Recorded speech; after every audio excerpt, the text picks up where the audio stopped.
Hi, Dr. Paul Haider here. Well, it's a week before Christmas. Everybody's doing their shopping and getting ready for the holiday feast and having lots of people over. It's also a time where families come together and they allow themselves to let go of all the past. Life's too short to hold on to problems and challenges in a family. I know one particular man that has been holding on to a grudge for 30 years. And when someone says something or does something, and all of a sudden we just kind of hold on to that forever, it really tears the family apart. What we really have to do is forgive, forget, move on.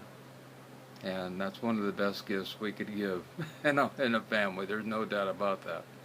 And to allow ourselves to understand that we're all different. Every single one of us. We're not perfect. I'm not perfect. Nobody out there in the world is perfect. We make mistakes, and we have to, you know, abide by the fact that we're human, and we're not uh, divinity as as all the ones behind me. So we have to allow ourselves to know, as Christ talked about, forgiveness, most important. And allow ourselves to know that, what we give in the way of material things really is not that important. Material things sooner or later get used up or get thrown away and they get broken, and after a while, it really doesn't matter whatsoever. It's just forgotten who even gave it to us. But to have somebody come up and give us a hug, or to, most of all, just listen, that is probably the biggest gift that we can give anybody. We can't normally solve a lot of people's problems or challenges going on, but if we just sit and listen to somebody, that is a great gift. There's no doubt about that. To allow ourselves to just allow them to open up and allow our love to embrace them. You know, this energy of their heart, which is hurting, goes to our heart. It is enveloped in the love, and it comes back to them, and with a healing balm around it, which helps to heal their heart. And I think that's really important. And I think a lot of people have forgotten about that. The power of just listening. And in this day and age, if we would act less, a little less, and listen a lot more, we would find more common ground. You know, I know people also right now who only call one another, even though they're in the family, like twice a year, maybe Christmas and Easter, and that's about it. Don't connect at all otherwise. And I call my mom every single day, and she's 82. No, sometimes not on Saturday because she needs a break from me too. But it's important, to build a connection with her and to build rapport so we can get along. Take some time to do that. It's not something that happens overnight. It may take 2 years, may take 5 years, may take 10 years for some people to build that bond so that, we can laugh together on the phone and connect with one another and be happy about one another being in the other person's life. And I think a lot of times we think that the other person has to agree with us all the time, and or has to like what we do, or think we have to get along exactly, and we have exactly the same like minds and everything. But that's not true. We have to understand that there's a lot of different ideas in the world, and we have to embrace them all. I like what Wayne Dyer did with his in-laws. His in-laws were kind of difficult, and so he would say something, and they would contradict him about the whole thing. And then, so one day he just started sitting down and listening. And he said, "Well, that's interesting. Can you tell me a little more about that?" And after a while, it took a little while, a couple years, but finally they started coming around to his side of the story.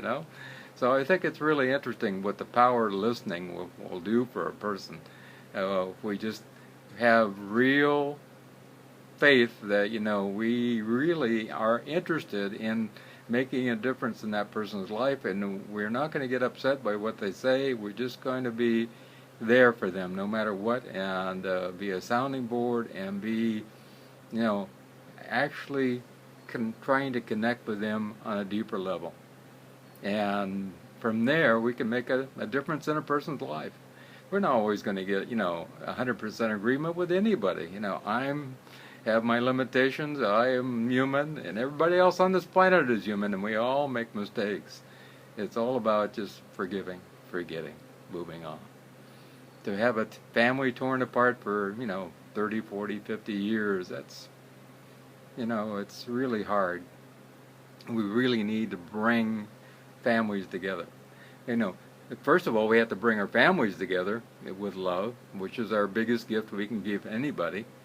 And then from healing our family, we can heal the rest of our community that we live in. And especially, a lot of people don't even know their neighbors. And it's really great to go over and talk with them and laugh with them and have a good time. Bake a batch of cookies. Take it over to the neighbors. Make a soup and take it over to the neighbor. Especially if you have elderly neighbors, they're going to love you. They don't even really care what kind of soup it is. They're going to love you because they think it's something that was given from the heart. And I really don't care what somebody brings. If they bring me something cooked, man, that's really wonderful. And so it's not that hard to give a gift. The most important gift of all is to allow ourselves to open up.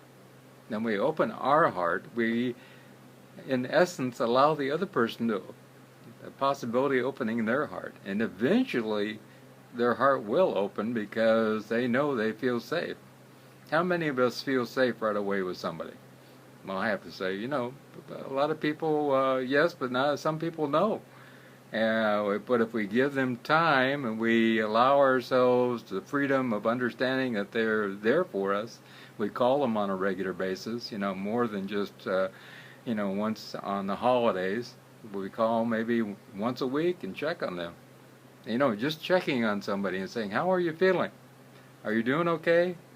Yeah, that means a lot. People will say, wow, he cares about me or she cares about me, and there's really nothing else needs to be said. From there, the conversation will flow, So it's allowing ourselves to move in a whole different direction, allowing ourselves to find a connection. And if we move from family to community, and then we move to our whole nation and allow ourselves to heal the nation also in the exact same way. We start with the closest people to us and move out. I try to do that in my own life. I think it has worked really well. And like I said, a lot of people don't even know the person that lives next door in their townhouse, or maybe in their apartment complex, or maybe even 2 miles down the road in the next ranch or whatever. And so it's really important that we make a difference by connecting. This is the greatest gift we can do. A lot of times Jesus allowed himself to bring people together, and he would listen to them what they had to say.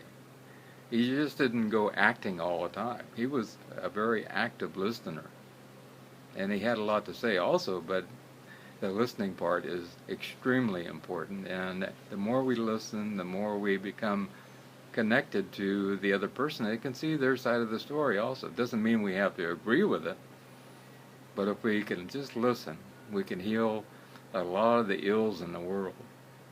And right now we desperately need that. A lot of times we allow ourselves to be staunched in our position so much that we can't even listen. Then we have to allow ourselves to find a middle ground for ourselves and give that one most important gift, which is love. If we can give love, everything in this world will heal. And there's absolutely a guarantee that goes along with that. I love you.